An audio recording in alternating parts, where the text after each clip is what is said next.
Era 1967, o auge da Revolução Cultural, quando o mundo estava mudando de cor, do preto e branco dos anos 50 para o psicodélico dos anos 60.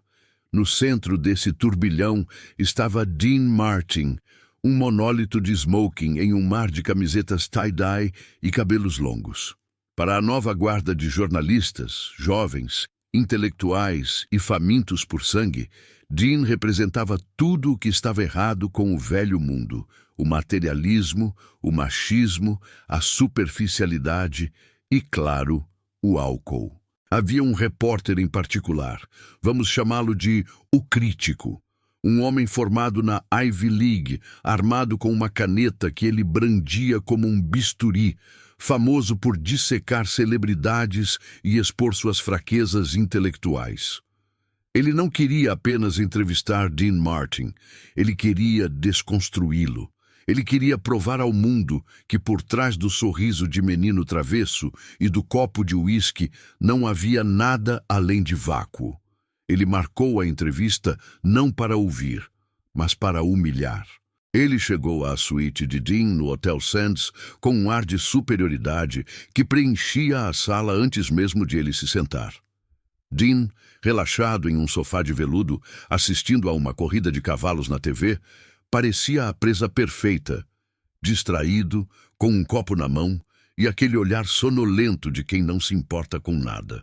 O repórter sorriu, um sorriso fino e cruel.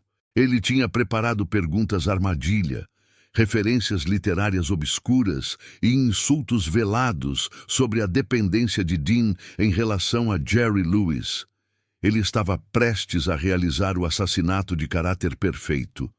Mas o que ele esqueceu, em sua arrogância acadêmica, é que Dean Martin havia sobrevivido às ruas de Steubenville, às mesas de jogo ilegais e aos tubarões de Hollywood muito antes de aquele repórter aprender a amarrar os sapatos. A vingança que se seguiu não foi um grito nem um soco.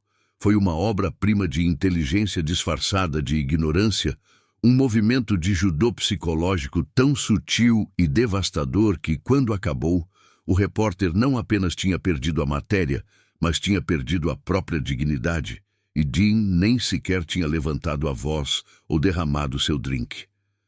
A atmosfera na suíte era enganosamente calma. O ar-condicionado zumbia suavemente, combatendo o calor do deserto de Nevada lá fora. O repórter, com seu bloco de notas e seu gravador de fita de rolo, sentou-se na ponta da poltrona, rígido, como um promotor em um tribunal. Dean continuou recostado, os sapatos italianos feitos à mão apoiados na mesa de centro, um cigarro Kent pendurado no canto da boca. Ele ofereceu uma bebida ao jornalista. O repórter recusou com um aceno desdenhoso de mão, como se aceitar um drink fosse contaminar sua pureza intelectual. "Eu estou aqui para trabalhar, senhor." "Martin", disse ele, enfatizando a palavra trabalhar, como se fosse um conceito estranho para o homem à sua frente.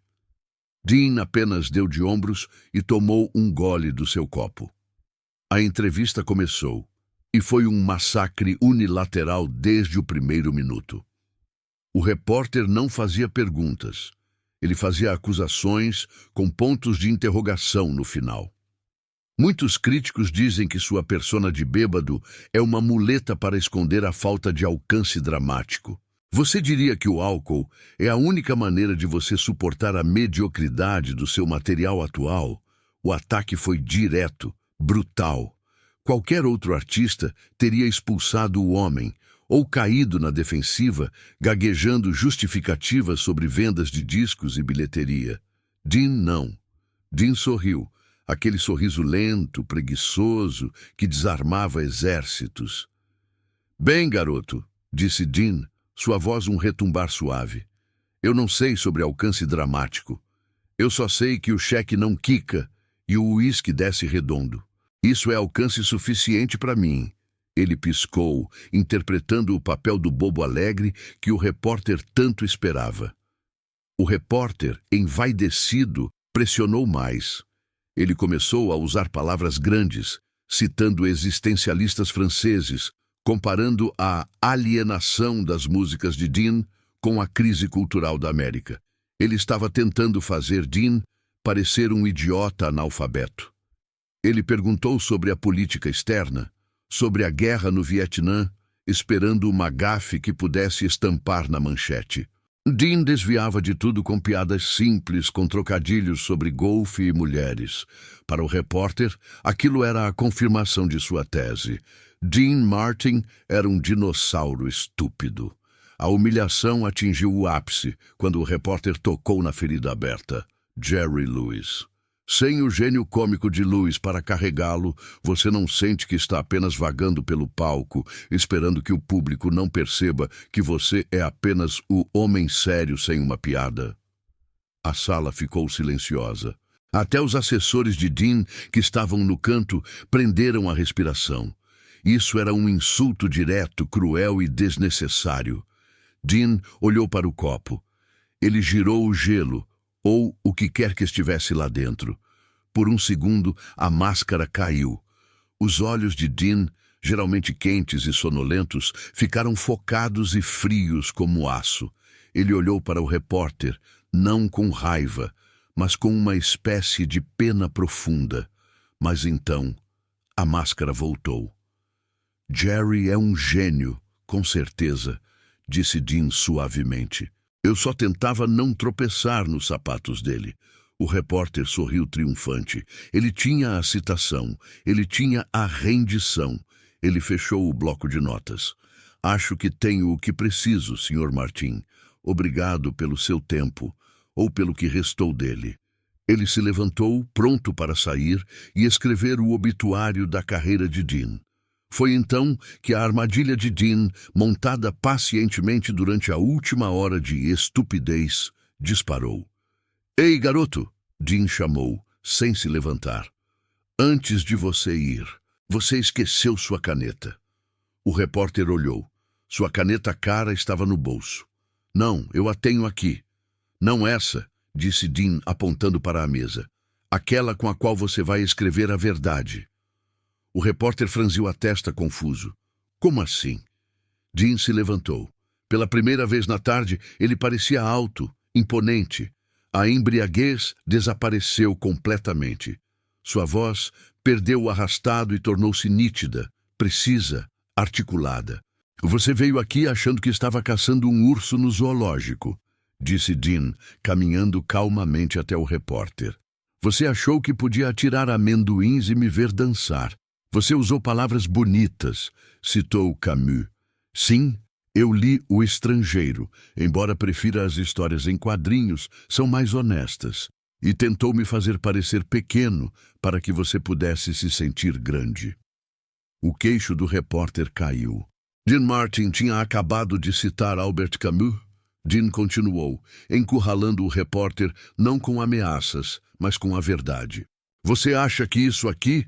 Ele apontou para o smoking, para o copo, para a suíte de luxo. É um acidente? Você acha que um homem sobrevive há 30 anos neste negócio, no topo, sendo o idiota que você quer que eu seja?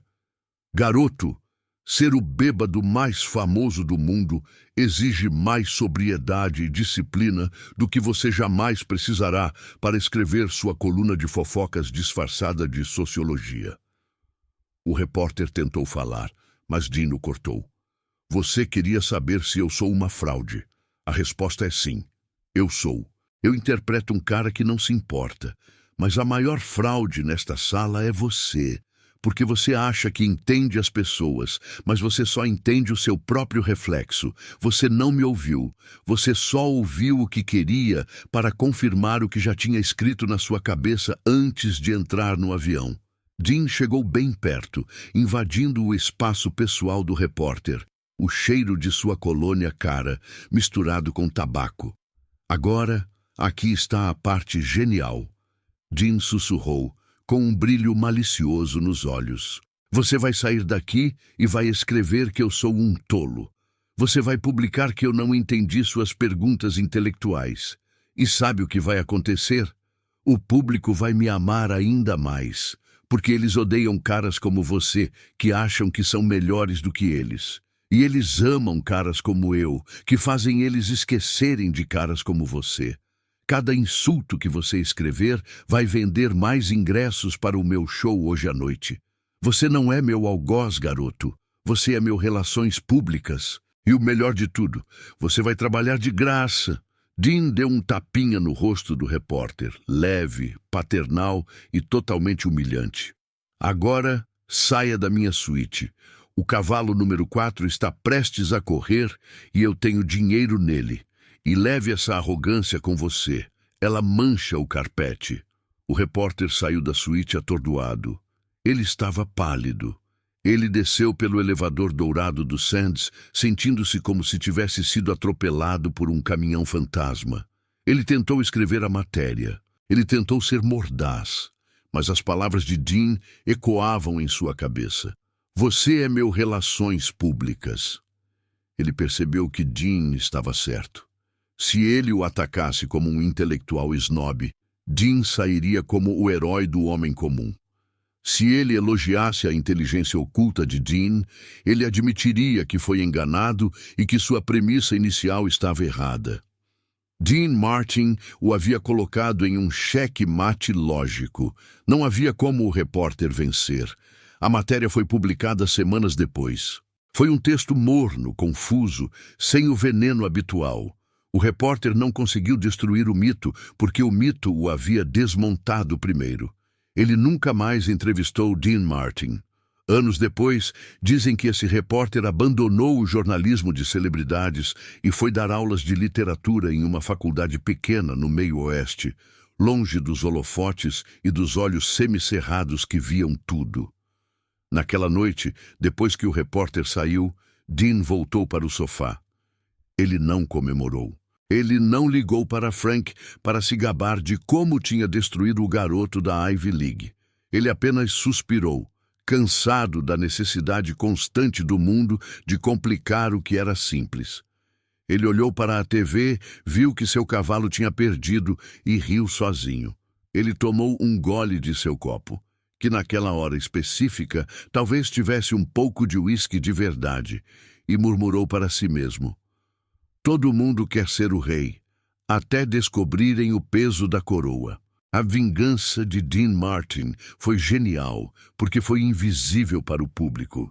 Ele permitiu que o mundo continuasse acreditando na piada, enquanto ele ria por último no silêncio de sua privacidade.